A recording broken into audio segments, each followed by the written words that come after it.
अस्सलामु अलैकुम वरहमतुल्लाहि वबरकातुहू। नाज़रीन, ख़बरनामे में आप सबका इस्तक़बाल है। मैं अतीकुर रहमान नदवी दिन भर की अहम ख़बरों के साथ।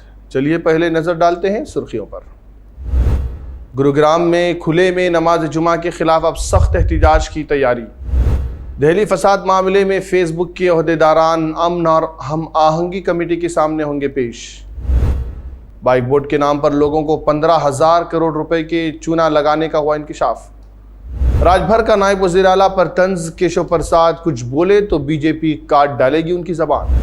बंगाल से बीजेपी का सफाया, ज़िमनी इंतखाबात में तिरनमोल कांग्रेस की जबरदस्त जीत। जम्मू कश्मीर में दहशत गर्दी से मुताल्लिक मामलात के लिए नई रियासती तहकीकात एजेंसी कायम। लद्दाख पुलिस ने त्रिपुरा फसादात से मुताल्लिक ट्वीट्स पर कारकुन सज्जाद कारगिली के खिलाफ दर्ज किया मुकदमा। आखिर में देखिए, काबुल अस्पताल में हमले से 19 अफराद हलाक, 50 से ज़ायद जख्मी। गुज़िश्ता कई हफ्तों से गुरुग्राम में खुली जगहों पर नमाज जुमा के दौरान हंगामा हो रहा है। बजरंग दल कारकुनान खुसूसन सेक्टर 12 और सेक्टर 47A पर नमाज जुमा के दौरान नारेबाजी और हंगामा करते रहे हैं। गुज़िश्ता जुमे को तकरीबन 30 लोगों को पुलिस ने हिरासत में भी लिया था। अब खबरें आ रही हैं कि विश्व हिंदू परिषद ने इन 37 मकामात पर नमाज जुमा की खुलकर मुखालफत करने का फ़ैसला किया है। अभी तक मकामी पुलिस ने हिंदुत्वा ज़हनियत के लोगों को काबू कर रखा था, लेकिन अब अंदेशा ज़ाहिर किया जा रहा है कि हिंदुत्वा तंजीमें एक साथ मिलकर इलाके में हालात को कशीदा कर सकती हैं। गुज़िश्ता कई महीनों में खुले में नमाज जुमा को लेकर एहतिजाज ज़रूर हो रहा था, लेकिन ज़िला इंतज़ामिया ने संयुक्त हिंदू राष्ट्र कमेटी के ओहदेदारान के साथ मीटिंग करके हालात को बेहतर बनाने की भरपूर कोशिश की। हालांकि इस मीटिंग का कोई नतीजा निकलता हुआ नज़र नहीं आ रहा। पहले तो हिंदू तंजीमें सेक्टर 12 और सेक्टर 47 पर नमाज बंद करने की कोशिश कर रही थी। अब 37 मकामात पर नमाज बंदी की मुहिम चलाने का ऐलान भी कर दिया है। हिंदी न्यूज़ पोर्टल आज तक पर शाया एक रिपोर्ट में बताया गया है कि संयुक्त हिंदू संघर्ष समिति और विश्व हिंदू परिषद समेत तमाम हिंदू तंजीमें आइंदा जुमे को खुले मकामात पर नमाज जुमा के ख़िलाफ़ मुजाहरे में शामिल होंगी। हिंदू तंजीमों ने उन सभी 37 मकामात पर गोवर्धन पूजा और भजन कीर्तन करने का ऐलान किया है। संयुक्त हिंदू संघर्ष समिति के सरबराह महावीर भारद्वाज ने मुतनब्बे करते हुए कहा कि किसी भी सूरत में खुली जगहों पर जुमे की नमाज पढ़ने नहीं दी जाएगी। फेसबुक इंडिया दहली फसादात के हवाले से 18 नवंबर को दहली हुकूमत के सामने अपना मौक़िफ़ रखेगा। फेसबुक ने ईमेल के ज़रिए दहली असम्बली की अमन और हम आहंगी कमेटी से 14 दिन का वक्त मांगा है। फेसबुक का कहना है कि वो कमेटी के सामने पेश होने और बयान देने के लिए मुनासिब अफसरान का इंतखाब कर रहा है। फेसबुक की इस अपील को कबूल करते हुए कमेटी के चेयरमैन राघु चड्ढा ने अब फेसबुक से कहा है कि वो 18 नवंबर को 12:30 बजे कमेटी के सामने पेश हों। राघु चड्ढा की सरबराही में दहली असम्बली की अमन और हम आहंगी कमेटी ने 27 अक्टूबर को Facebook India online service private limited को नोटिस जारी किया था।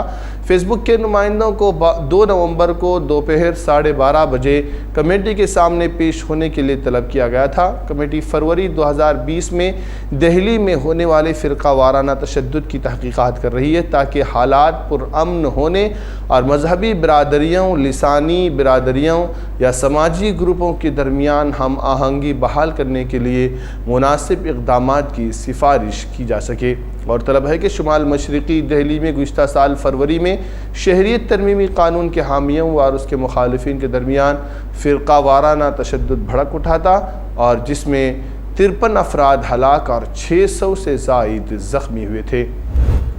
मरकज़ी तफ्तीशी एजेंसी CBI ने 15,000 करोड़ रुपए से ज़्यादा के बाइक बोर्ड घोटाले की जांच के लिए FIR दर्ज कर ली है। FIR में इल्ज़ाम आयद किया गया है कि नोएडा में वाक़े बाइक बोर्ड के chief financial managing director Sanjay Bhati ने 14 दीगर अफराद के साथ मिलकर मुल्क भर में सरमायाकारों के तकरीबन 15,000 करोड़ रुपए ठग लिए हैं। इस घोटाले को अंजाम देने के लिए मुलजिम ने बाइक बोर्ड के नाम से एक बाइक टैक्सी सर्विस कायम की थी और लोगों को पुरकशिश स्कीमों के जरिए लालच देकर इसमें सरमायाकारी करने के लिए राग़िब किया था। इसमें कोई भी शख्स 1, 3, 5 या 7 बाइकों में सरमायाकारी कर सकता था। सरमायाकार को माहाना किराया अदा किया जाता था और हर स्कीम की तरह दूसरे सरमायाकारों को जोड़ने पर लोगों को रकम अदा करने का लालच भी दिया जाता रहा है।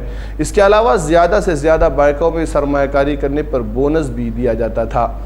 एनडीटीवी की रिपोर्ट के मुताबिक सरमायाकारों की शिकायत नोएडा इंतजामिया के साथ साथ पुलिस हुक्काम के इल्म में भी थीं, जिन्होंने कोई कार्रवाई नहीं की, बल्कि एसएसपी और एसपी क्राइम ने शिकायत कुनंदगान पर अपनी शिकायत वापस लेने के लिए दबाव डाला। एफआईआर में इल्ज़ाम लगाया गया कि संजय भाटी और उनके साथियों के खिलाफ एक सोची समझी साजिश के तहत सरमायाकारों को धोखा दिया और कारोबार के नाम पर मुल्क भर से कम 15,000 करोड़ रुपए जमा किए। यूपी के साबिक काबीनी वजीर और सुहेलदेव भारतीय समाज पार्टी के सरबराह ओम प्रकाश राजभर ने नायब वजीर आला केशव प्रसाद मौर्य पर ज़बरदस्त तंज किया है। राजभर ने केशव प्रसाद को 69,000 असातिज़ा की भर्ती के मुबैना घोटाले पर चैलेंज करते हुए कहा कि अगर उन्होंने एक लफ्ज़ भी कहा तो बीजेपी उनकी ज़बान काट डालेगी। राजभर ने बयान कौशाम्बी के सेराथू में मुनक़िदा तकरीब में दिया है। साफ़ियों ने राजभर से सवाल किया था कि केशव प्रसाद मौर्य का आबाई ज़िला है, यहाँ से आपकी पार्टी किस तरह इलेक्शन जीत पाएगी। उनके नाम रजिस्ट्री है, अगर हिम्मत है 69,000 शिक्षक भर्ती घोटाला हुआ है, 27% रिजर्वेशन, अगर मर्द है तो बोल दें, जबान काट लेगी बीजेपी। इनकी औकात नहीं है। जितने पिछड़े समाज के नेता भाजपा में हैं, सब के सब लोडर हैं, इनकी औकात नहीं है। बाधा में भर्ती होती है। डिप्टी सीएम है ना, डिप्टी का मतलब जानते हैं, उपमा ने चुप करा के रखा, ये करा के रखा है इन लोगों ने। देश में नहीं, पूरी दुनिया में अगर झूठ बोलने वाली कोई पार्टी है तो उसका नाम है भारतीय जनता पार्टी। इनको ट्रेनिंग नागपुर में दी जाती है कि तुम लोग झूठ बोलो। ये गुजरातियों का एक लाख करोड़ रुपया माफ कर दिए, किसी का 500 करोड़, किसी का 1500 करोड़, किसी का 900 करोड़, किसी का 1000 करोड़। ये तो माफ कर सकते हैं गुजरातियों का कर्जा, लेकिन अगर उत्तर प्रदेश के लोगों का वोट लेकर के गुजरातियों का कर्जा माफ कर सकते हैं तो उत्तर प्रदेश के वोट के बल पर क्या गरीबों का बिजली का बिल नहीं माफ हो सकता है। मगरबी बंगाल की हुक्मरा जमात तृणमूल कांग्रेस ने 4 असम्बली हलकों में हुए ज़िमनी इंतखाबात में गैर मामूली जीत दर्ज कर ली है। हुक्मरा जमात तृणमूल कांग्रेस को 4 में से 2 सीटों पर 1-1 लाख से ज़ायद वोटों से जीत मिली है, जबकि एक सीट पर 1 लाख के करीब और एक पर 50,000 से ज़ायद वोटों से कामयाबी मिली है। ज़िमनी इंतखाबात में ममता बनर्जी की क़ियादत वाली हुक्मरा जमात तृणमूल कांग्रेस को 76% से ज़ायद वोट मिले, बीजेपी को 17%, जबकि CPIM समेत दूसरी सियासी जमातों को 7% वोट मिले। नदिया ज़िले के शांतिपुर से तृणमूल कांग्रेस के उम्मीदवार बुर्जकेश्वर गोस्वामी ने बीजेपी के उम्मीदवार को 63,892 वोटों से शिकस्त दे दी। दूसरी तरफ जुनूबी 24 परगना के गोसाबा असम्बली हल्के से तृणमूल कांग्रेस के उम्मीदवार सबरतो मंडल ने बीजेपी के उम्मीदवार पॉलिश राय को 1,41,893 वोटों से शिकस्त दी। कुचबहार के दिनबाटा से तृणमूल कांग्रेस के उम्मीदवार देन गोहा ने अपने कट्टर हरीफ बीजेपी के उम्मीदवार अशोक मंडल को रिकॉर्ड 1,63,007 वोटों से शिकस्त दे दी है। शुमाली 24 परगना के खुर्दा असम्बली हल्के से तृणमूल कांग्रेस के उम्मीदवार और रियासती वजीर शोभन चटर्जी ने 93,832 वोटों से कामयाबी हासिल करते हुए अपनी मौजूदगी का एहसास दिलाया। हुकूमत ने पीर को ऐलान किया कि जम्मू कश्मीर में दहशतगर्दी से मुताल्लिक़ मामलात की तहक़ीक़ात और उन पर मुकदमा चलाने के लिए एक नई रियासती तहक़ीक़ाती एजेंसी होगी।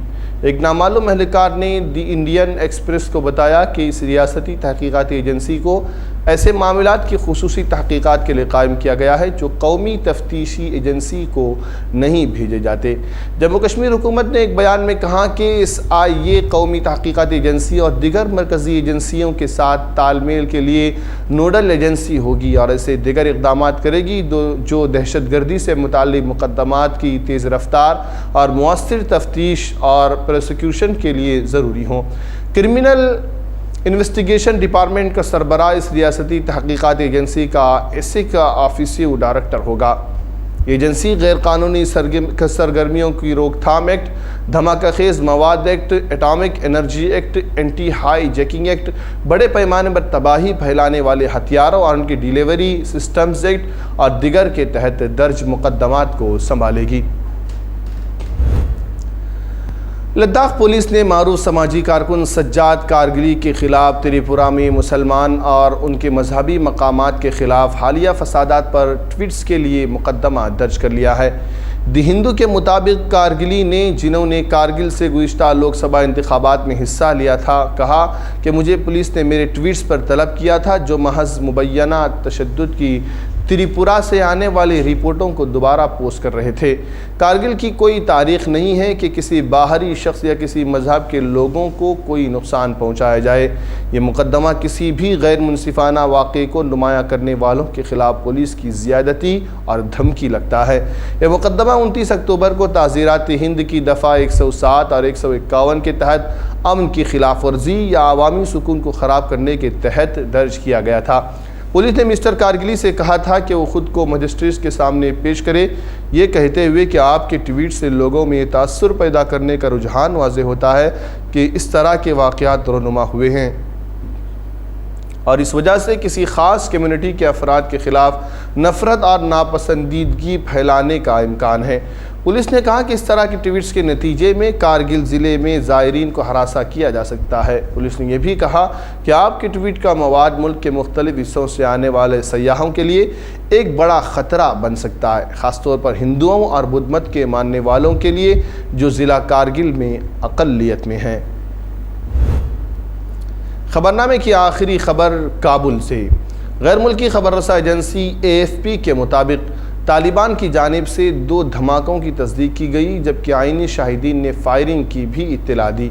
अफ़गान वज़ारत सेहत के अहदेदार ने नाम ज़ाहिर न करने की शर्त पर बताया कि काबुल के अस्पतालों में 19 लाशों और तकरीबन 50 ज़ख्मियों को मुंतकिल किया गया है। क़बल-ए-आज़ी वज़ारत दाखिला के तर्जुमान क़ारी सईद खोस्ती का कहना था कि धमाके 40 बिस्तरों पर मुश्तमिल सरदार मोहम्मद दाऊद खान अस्पताल में हुए। उन्होंने समाजी राब्ते की वेबसाइट ट्विटर पर कहा कि सिक्योरिटी फोर्सेस को इलाके में तैनात कर दिया है, जबकि जानी नुकसान से मुताल्लिक कोई इत्तला नहीं है। मकामी अफराद की जानिब से शेयर की जाने वाली तस्वीर में वस्ती काबुल के साबिक़ सफारती ज़ोर के करीब वज़ीर अकबर ख़ान इलाके से धुआं उठते हुए देखा गया। अस्पताल के डॉक्टर ने बताया कि मैं अस्पताल के अंदर हूँ। मैंने पहले चेक पॉइंट्स पर ज़ोरदार धमाके की आवाज़ सुनी, जिसके बाद हमें महफूज कमरों में जाने के लिए कहा गया। मैंने फायरिंग की भी आवाज़ें सुनी। नाज़रीन, वक्त हो चला है, अपने मेज़बान को इजाज़त दें। इंशाअल्लाह फिर कल अहम ख़बरों के साथ हाज़िर होंगे। तब तक के लिए हमें इजाज़त दीजिए। अल्लाह हाफ़िज़।